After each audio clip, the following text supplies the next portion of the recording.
Welcome to another episode of the 5enses podcast. I'm your host, Robert Zinni. Today I'm sitting down with Nick Irvine, who is a former high school biology teacher. However, he is somewhat of an expert of breweries. He's a co-founder of Dark Sky Brewery Company and currently works at Drinking Horn Meadery in Flagstaff. He is also a host of many different podcasts such as Canyon Brats, Drinking Horn Meadcast, Flagstaff Mountain Film Festival podcast. And also, he is an outdoor athlete who spends a lot of his time running, hiking, rock climbing, and paddleboarding near the Grand Canyon. Nick, how you doing today?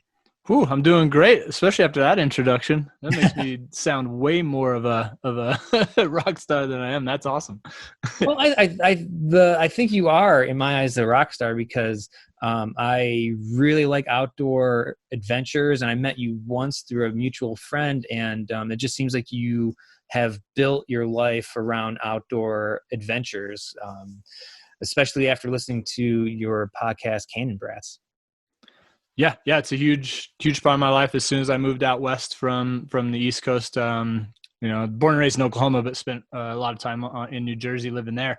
Came to the West and just, you're out here in these landscapes and this beauty, and you just want to challenge yourself in every aspect that those mountains, rivers, and terrains seem to throw at you. At least I love to. Right. No, I agree. And so when we were discussing earlier, you said that you have like this love affair with the Grand Canyon. So my first question for you is like, what is a love affair with the Grand Canyon? What's so special about the Grand Canyon to your life? Ooh, a love affair with Grand Canyon is masochistic. Absolutely. It is something that is painful. It is a painful relationship, love affair for sure. But one that I absolutely, adore, love. And it would be hard to step away from that, to move somewhere else and not be able to have Grand Canyon in my backyard.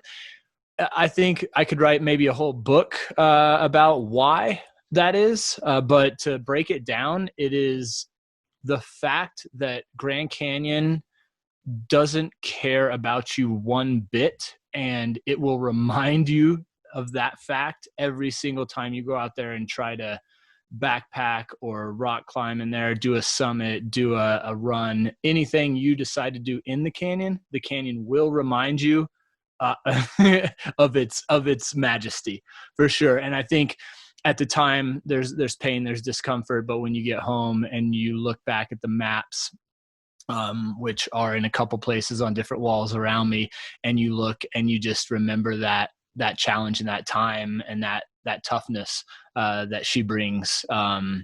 It's a weird kind of relationship. If anyone out there has ever had that relationship where you just keep coming back for the pain, then that describes it, at least for me. Right. So when you're talking about pain, right, are we talking about the physicality of the actions that you do in the Grand Canyon? Is it the elevation gain and loss? Is it the heat? Like, so what makes it so painful but also addictive to go back to the Grand Canyon? Well, you just named a couple of chapters in that book I was theoretically just talking about. The physical pain, mostly near the end. So one good point of that is usually outdoor adventures are, let's say they're around a mountain range or mountains, and you're going to go up in the beginning and down in the end. Well, the canyon is exactly the opposite. In fact, Kaibab, which is the forest that surrounds it, means mountain on its side, which is kind of like an inverted mountain. And so Grand Canyon, a lot of the adventures and journeys you're going to take within there, you're going down in the beginning and you're coming up at the end. And so it's kind of this flip where your struggle becomes the end. So physicality wise, physical pain, endurance, which if a lot of people know is very much tied to the mental pain and endurance as well. You said heat is, I would say, the biggest thing that knocks people, off their pedestal when they go to Grand Canyon thinking they're going to do something grand. And she's like, hey, guess what? I don't care what time of year it is. You're going to be dehydrated. You're going to be at elevation. I'm used to it. I live here at 7,000 feet in Flagstaff. And so the elevation is okay, but that gain, like you said before, is huge. The heat, it's a physical beast for sure. And you could name a lot of different elements that are going to hit you. The dust, occasionally, you're in a desert environment, so you're going to get cactus. You've got snakes down there. You've got the canyon rattlesnake. You've got scorpions. You got a lot of stuff thrown your way if you go below the rim, for sure. No, I agree. I've only ran it twice, and both were in the time where it was either October or March, so it was just heating up. But going down at like 5 o'clock in the morning is cold, but it's great. And then as soon as you start making your way up, I feel that heat, and just even the uphill. Like if anybody has ever tried to run up mountains and down mountains, running down is pretty easy. And usually you don't do that until your last stretch of the run. And so it's a very great challenge in the Grand Canyon. What is your favorite? Because you created a whole podcast based on your adventures throughout the Southwest, but more essentially the Grand Canyon. So what are some of your favorite activities that you like to do with your challenge or your physical challenges in the Grand Canyon? Yeah. So it takes a little bit different side of things, what me and a couple other people, or a good amount of people do. And that's off trail adventures in Grand Canyon. And so I always want a disclaimer and tell people, like, staying on trail is going to be your safest option, and you can still get messed up on trail. But the off trail adventures, the things that take me to summits. So summits are a big thing. And actually, we're going to record a podcast episode talking about our favorite summits and our favorite runs in the canyon, because we can't get there right now. At the time that this is being recorded, Grand Canyon is actually closed for the first time ever because of the pandemic. But anytime I get off trail into an area where few have gone, and you really have to have your wits about you, that's what I love about the canyon. I absolutely love backpacking trips on trail. I love canyoneering trips where you're going down canyons, which are actually, I guess, off trail as well. Runs on trails. One of my favorite things is a loop down South Kaibab across the Tonto Trail and up Bright Angel to do that run. But I think even the word off trail is something that makes my heart kind of, speed up a little bit about the canyon, or about anywhere, but yeah, especially about the canyon. What's so special about going off trail in a national park or anywhere in the world? Yeah, I think Grand Canyon provides a very unique experience off trail. If I was in, say, Yosemite or the Tetons or something like that, I actually would really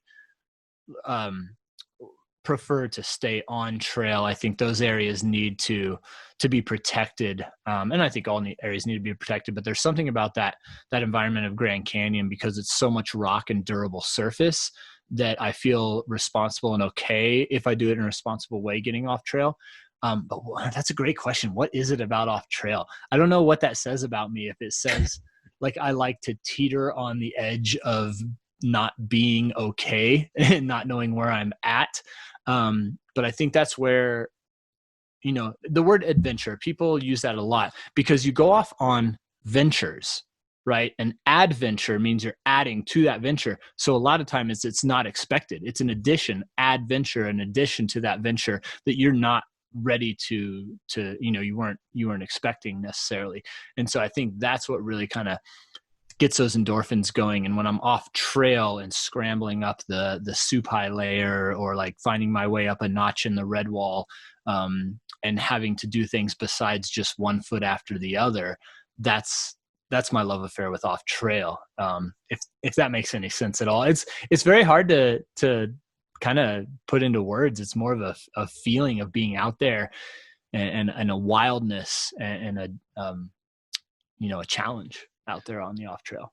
Right. Challenging, but also, like you said, it's kind of like that natural high that you get, that the wildness. Like, we don't really get to spend a lot of time in the wild as is.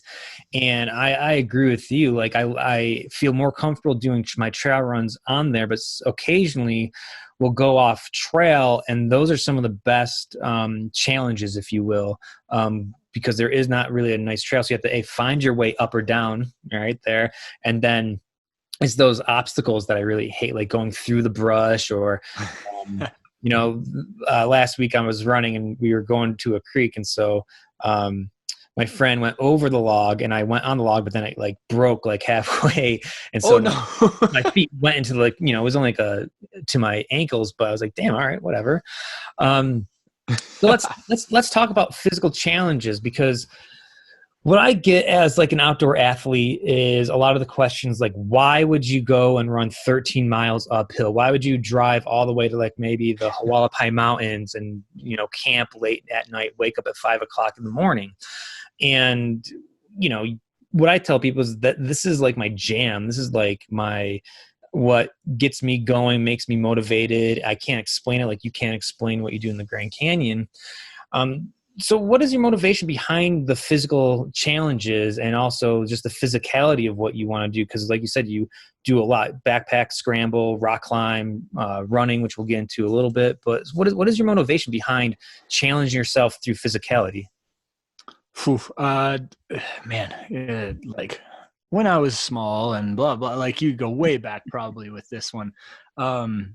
I grew up intensely in as a soccer player and in the competitive nature of it, whether that was, it's a team sport, competitive, doing Olympic development tryouts and all this stuff. So I think I've always been in an arena of competition. And as I've gotten older, I can't compete on necessarily the level of those young guns. So I'm maybe in a sense trying to create a competition within myself. And so by going out and seeing a summit in Grand Canyon or a long run challenge that I create in myself or create for myself, I'm kind of creating that competitiveness, not against some of the people that can kick my butt nowadays, but against myself. And I feel like you've thrown me on this like therapy couch here. This is great to think about.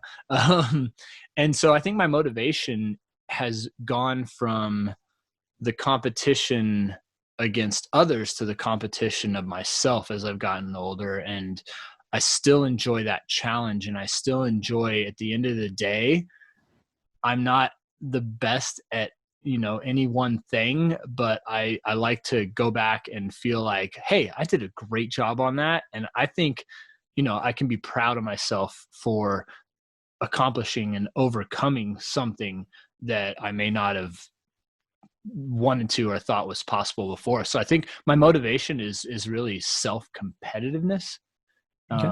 or some kind of self-drive. And the evolution of that is actually pretty cool when you think about it, to go from a younger where you can compete against all sorts of people to having to shift that into a self competition thing. So yeah, my motivation, you know what, also to put this out there, my motivation also is to get to places on this planet that are rad.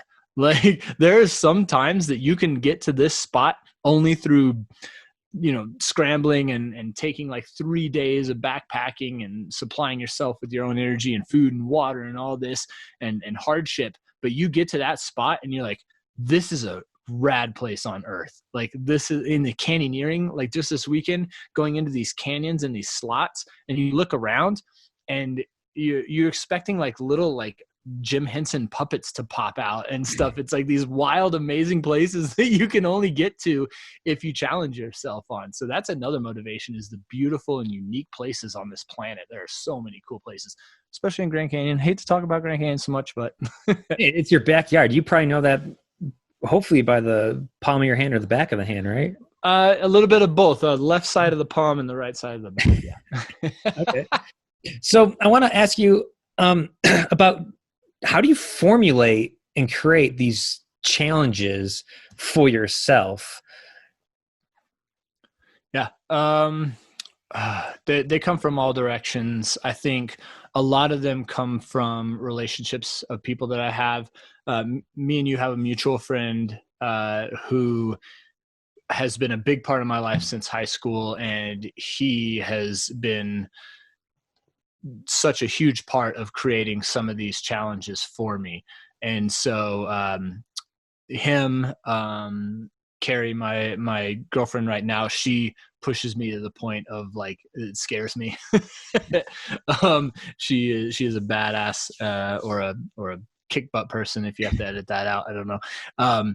and she brings the challenges as well. And then sometimes it just comes to me. There's, I think we'll talk a little bit about my 40th birthday, but there are challenges that I just kind of set up for myself. I'm just sitting around kind of bored, and I'm like, hey, I want to do this in this amount of time, and let's see what happens. But I think it does come from a lot of external factors. There's a lot of amazing people out there doing amazing things, and it just gets my brain turning, and it gets a lot of people's brains turning, and they create these unique challenges for themselves. And I mean, that's really fun. I think people do that no matter what, whether they're talking about their work, they're talking about their family, they're talking about crocheting a blanket for a loved one's baby. Like we all create these little challenges for ourselves. As humans, we can do that. We've created a society and an ability to take care of food. Food is taken care of. Water is taken care of for the most part for, us in these great countries that are developed and stuff. But then we start to be able to challenge ourselves with all these other little unique and cool things. So someone sitting down and creating a blanket for their nephew that's being born and really challenging themselves in that aspect is just as cool as any kind of 20-mile run in some place. So I don't know. I get pumped on that kind of thing. No, I mean, I think you said it quite frankly perfect, because whatever passion people have, they can funnel that energy into that challenge, whether it's an art project or even, like you said, it's running. So I agree with that. And I want to talk a little bit about if you ever have fear on these challenges or when you are rock climbing, because I rock climb, but that fear still gets me, to this day. So I want to know if you have a story about fear and how you overcame that, or when fear comes and you're maybe out alone or you're on a ledge or on a ridge and you're running 17 out of 20 miles, how you keep going. How do you handle fear? Ooh, yeah. I think for me, it becomes the ability to remember that my body can do these things, and more importantly, my mind can do these things. And honestly, as you grow older, you start to remember and develop these tools to say it's okay to step away. So one story, you asked for a story. Zoroaster is a climb in the middle of Grand Canyon, and it's it is the most sought after climb in Grand Canyon by rock climbers. And it is just this gorgeous piece of rock, but it is challenging. And the first attempt that I did with my partner in it, ended in us retreating 4 out of the 6 pitches up, more than halfway up, but getting to a point where that fear came in, and I'm able to handle fear decently. But once that fear also hits my intellect, where the safety and that kind of thing clicks in, and again, that comes, I think, with age, then you back off, and we came back and we did it again, and we accomplished the goal. We reset our parameters of what we thought was safe. We added resources to it, as in another person. We brought another person. So I think I handle fear. We all handle fear differently, but I think I'm able to handle it because I have past experiences that tell me when to back off, and when to go forward. Man, that's a great question. Fear is handled either you fear something and it overcomes you, or you fear something and you step back and have that tool to look back and start devising a plan to get either through that fear or say that fear is too much at this point. I've been on the side of cliffs where I could literally hear my heartbeat in my head because I was so afraid. And when I was younger, I would just push through that. And when I'm now older, I'm able to say, you know what, I'm going to plug this piece in. I don't care what the person below me says. I'm coming down because I know that this fear is too much for me right now. So I don't think I can give really super advice on how to deal with fear. but I know that it is something that is important and something that we should pay attention to, because it's there for a reason as humans, and we need to go out and experience it to be able to really know it, for oneself. Because if you don't, you're going to get overwhelmed, and that's not good for you. That's not good for the people you're with. So I think I handle fear by stopping, relaxing, looking at the situation, and handling it, appropriately. Right. I wish I had a better answer for that. No, that's a great answer. You bring up a great point, because I think as we get older, you build all that experience up, and you can make a educated decision based on what you can do. Whether, do I want to go 4 more miles this direction, and I may not have a lot of water, but I know that I have 2 miles if I backpedal or something like that. Yeah. You also mentioned about how you take a step back and you become aware of the situation. I think for me, a lot of the times when I'm in the middle of like a 13-mile run, or at the end of it, I'm just at that higher gear where I don't really care what's going on. I'm feeling good, and I just keep pushing through. And especially if it's uphill on the way, like I have to trick my mind, like, no, you don't have to. You don't need to stop. You just have to take a deep breath and just keep chugging along. So about these challenges, I didn't even know you when I found this out, but our mutual friend told me one day when we were on a run that he's going to go up to about, I think it was Winslow, to help his friend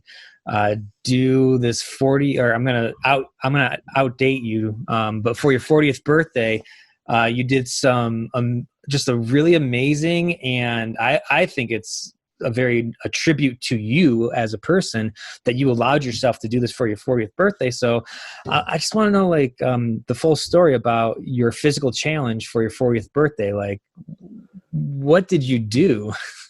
Yeah. That was a fun one. Well, fun now to think back. I turned 39. When I turned 39, it just kind of popped in my head. I was like, wow, okay, this is my last year in my 30s.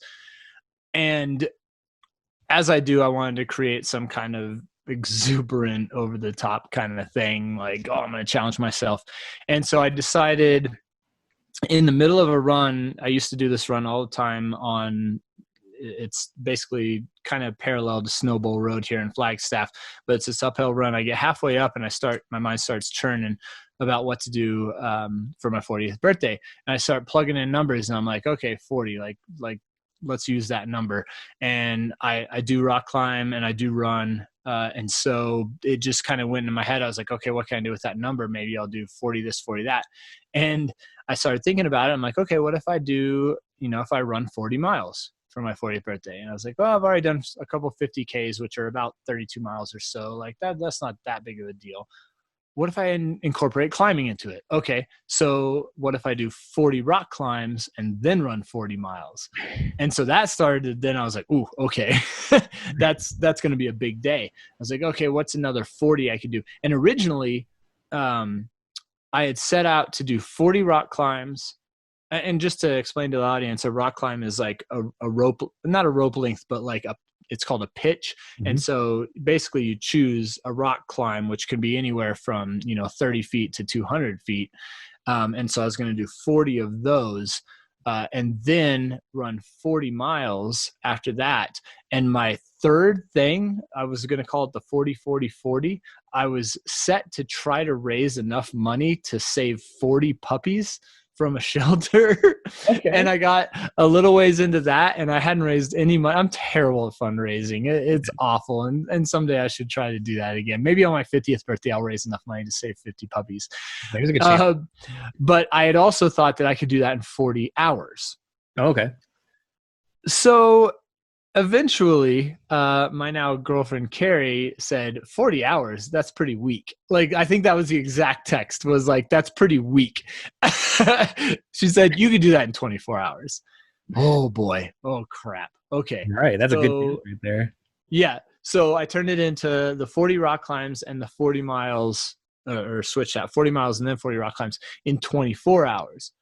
And that was a good challenge. I was like, yeah, that's going to push me. That's going to push my mind and my body.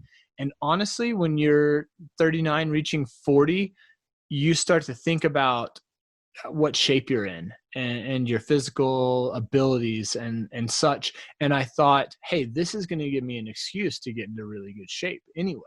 And if I can't even complete this challenge, at least leading up to it, I'm going to get myself into pretty decent shape. And so that was a challenge I put forth on. It was a little after my 39th birthday. Set myself up for that. And so that was the 40-40 challenge that I put forth. So how long did it take you? Did you do it in 24 hours? So I got a group of friends together who were super supportive and went out and did my 40 climbs at Jack's Canyon. Quickly realized just how much 40 climbing 40 pitches is, but had a great group of guys, and then did my 40-mile run. As it was that part of it is actually kind of cool, figuring out 40 miles to run without it being a setup race ahead of time. You've got to figure out logistics of getting, some resupplies of water and food. And so originally I thought I'd do the Arizona trail. I would just track out 40 miles away from Flagstaff and run my 40. So I ended in Flagstaff in town.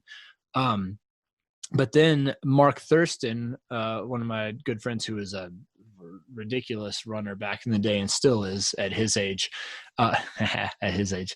he suggested, he was like, hey, the Flagstaff Loop Trail is about 40 miles. So you'd run around Flagstaff. And then I could have my friends and roommate kind of stagger themselves and go and meet me in different places for these 40 miles. And so that ended up being perfect to run around Flagstaff. What better way to do your 40 miles than around the town you love? And yes, I did complete it in, I thought it would be a little faster, but it was about 22:45, I think.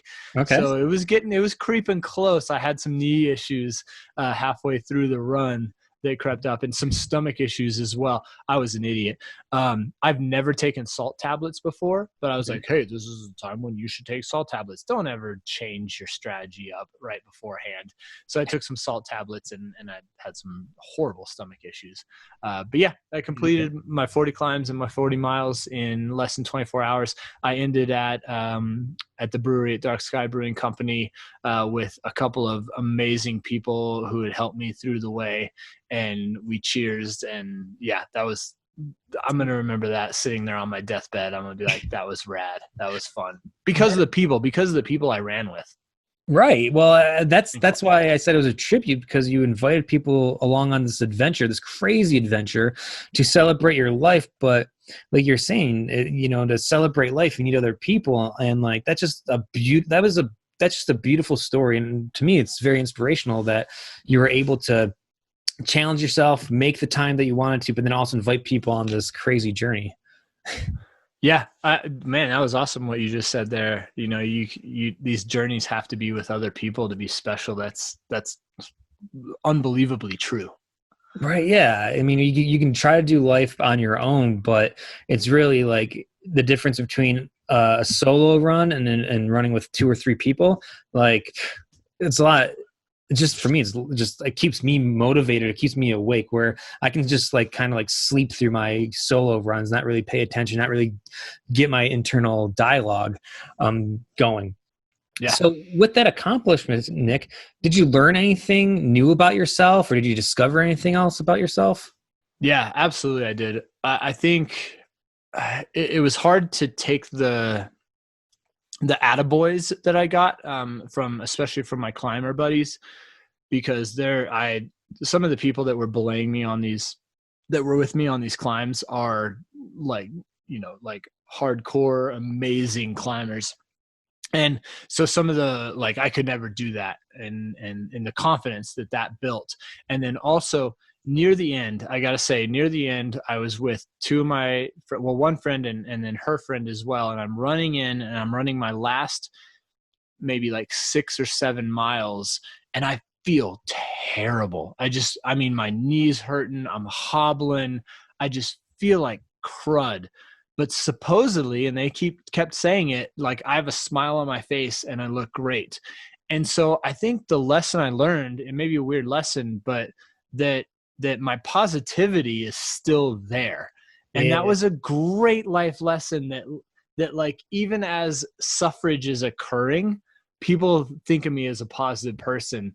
And I don't know if that's a lesson or not learned, but like it really helped me, and it still continues to help me now to think like, hey, like stuff's going to happen to you. You're going to get your butt knocked down, but stay positive, and you can not only help yourself, but people around you and inspire people around you. So I don't know. Is that a life lesson that I learned? Also, that the IT band is terrible. Whoever designed that up there, whoever was responsible for human design, the IT band was a fail. Dude, I injured that before, strained it before, and that is not a good band or ligament, right? It's a ligament to it's a demon. It's like a gremlin in there, just like being like, "Wahaha! You think you're going to run 40 miles? No." Nope.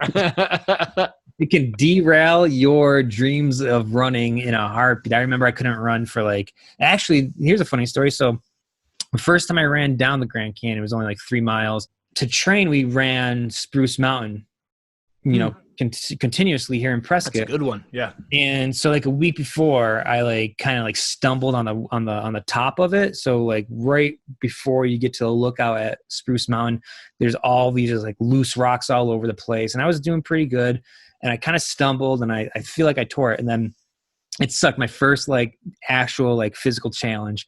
We go down, and about 2 miles in, I just feel my IT band, and I'm like struggling just to get down to the halfway point. And then we had to go back up to do that. And then, but the good thing was about what you're talking about, positivity.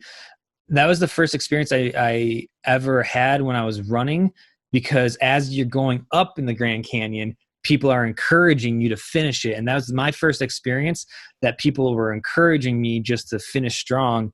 And I am doing that, but then afterwards couldn't run for at least 5 to 6 months. And I went swimming instead.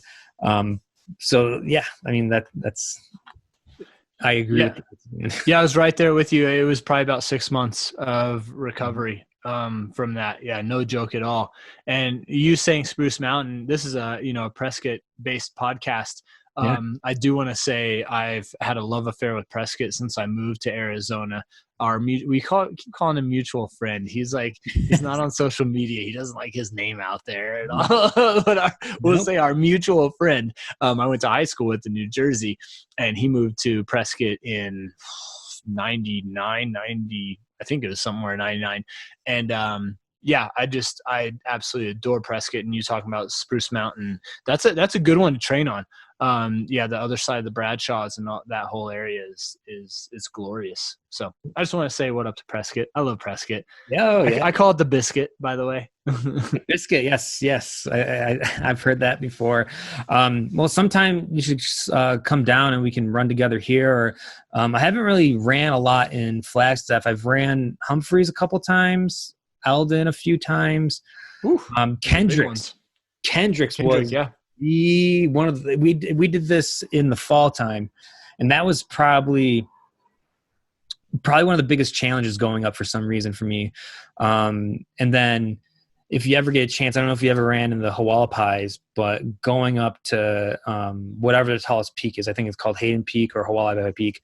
That is another tough one to go up and run, especially on service roads. I hate service roads to run on because it's just always consistent. But then if you go up the grades, it is. So so I told you a little bit about some of my favorite spots to do running. What are some other places in northern Arizona that you like to either go rock climbing or running at?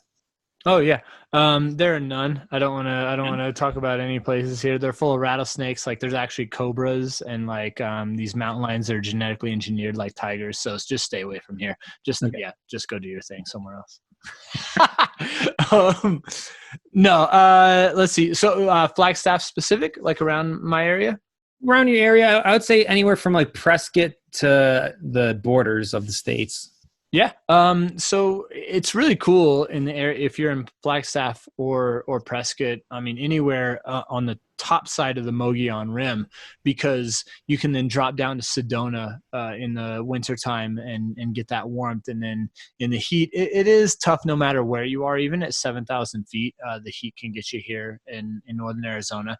Um, so I'd say some of my favorite places are the spots around 180. So 180 is the road that goes from Flagstaff to towards Grand Canyon Snowball, and there's a lot of little side spurs.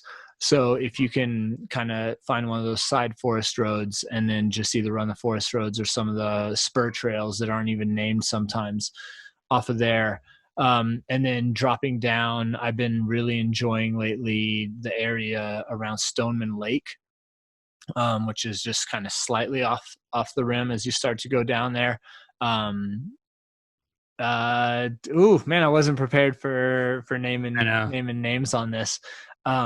I think right now I'm in a spot where I'm just looking for. I mean, right now we're in the pandemic, so I'm just staying away from people. Most of my stuff is off trail where I can park my car, go off and be like, hey, that looks like an interesting hill. Let's get to the top of that. But when we're not in pandemic mode, just finding spots where I haven't been before, and there's so much around here. I think Sedona in the winter from April's a little late, but from basically October to April in the wintertime. Prescott getting up into Granite Basin, that area I love. It gets hot down there, but when you can find those cool days, I've been really loving the areas between Flagstaff and Grand Canyon. They're very flat, they're very dusty, they're very open, so they're not like what I would normally say is enjoyable, but they're different for me. And so, yeah. So I'd suggest people just go beyond what you see on Instagram all the time, because everyone's like Devil's Bridge. Everyone says, this, that, and the other. Go old school. Just find a map, an old forest map, and find some place on your own. Honestly, stop looking for all these spots that like create these amazing pictures, and just go, go find some spot where it's on a map, you see a little drainage, and just go walk around it for a little while. You don't have to run. You don't have to like do anything extreme. It doesn't have to create the most beautiful picture, because it's going to create a beautiful experience. And like we said before, with the people you're with, just go. I don't care if it's like some juniper you find in the middle of nowhere. If you're with a cool person, go eat some cheese, go slice some cheese with some old nasty knife with somebody, and share some crackers and cheese with someone really cool under some juniper in some random place. Right. That sounds really beautiful. No, I mean, that's all what life's about. And so just a segue, because I really want to plug, because you do a lot of different podcasts, and I didn't even know that you did all these different podcasts until I contacted you to do this. But when you're talking about other people, Canyon Brats is your outdoor adventure podcast with your girlfriend, Carrie. And I just want for our listeners out there, like, what was the idea behind Canyon Brats? Was it like to log all your awesome adventures, to talk about it? Like, just talk about Canyon Brats if you can. Yeah, I think you hit it. I think you hit it perfectly right there when you're talking about logging the adventures. So, I was doing podcasts. There was actually my first one was Everything. It was called Everything Flag. And this was way back in like, not way back. I mean, nowadays it seems forever ago, but 2011, when I started the podcast Everything Flag. And I've always been into entertaining and talking. I'm a former biology high school teacher, so I just love to talk. So, I find podcasts, you can either try to create something that's going to be super popular, or you can use it, as I punch my microphone there, or you can use it as a way to document, just your life and the people you're with.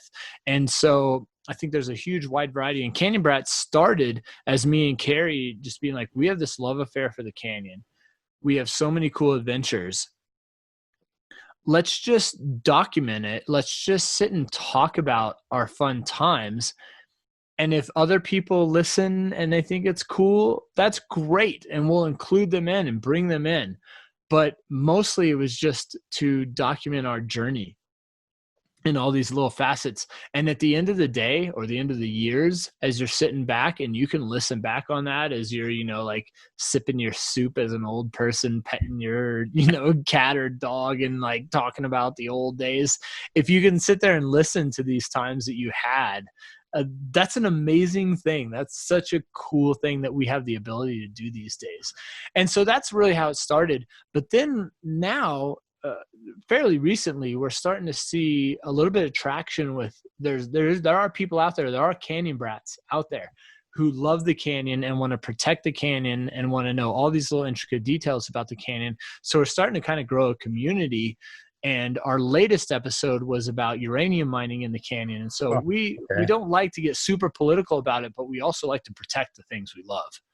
And so we talked to Amber Riamondo about her work in trying to do litigation and help with the canyon with mining, especially uranium mining. So anyway, it's kind of turned into this thing where we're like, oh wow, there's some people super interested in this, and let's share. So yeah, it's turned in, who knows what it's gonna become, but we're gonna record an episode tonight actually. Nice. About our reminiscing as we're missing it, because we are missing the canyon big time right now. We were not some of the first, but we were right there saying like, we need to close the canyon to protect the people who live there. Very, very important. They don't have access to medical anything, living there. And so we need to protect the canyon and protect the people that whose lives are there. They literally live at the canyon. So anyway, we're missing it. We're missing it big time. There are people whose river rafting trips have been canceled, whose, big day hikes are canceled. Their trips are canceled to Grand Canyon. And so we're missing it. So we're going to record an episode, just talk about some of our favorite times, what we're missing. But I suggest anyone who is interested in the canyon or is going to in the future go to the canyon, check out Canyon Brats, ask us questions. We love it. We know quite a bit about it. We're not the biggest experts on it. But we're becoming more and more knowledgeable about it. So, yeah, I love it. I love being a canyon brat for sure. So we're almost out of time, Nick, and I would love to talk more about your mead, but maybe next time I come up and, maybe do a virtual tour of the meadery at Drinking Horn Meadcast. And you're also with that podcast live on Mondays on Instagram. Is that true?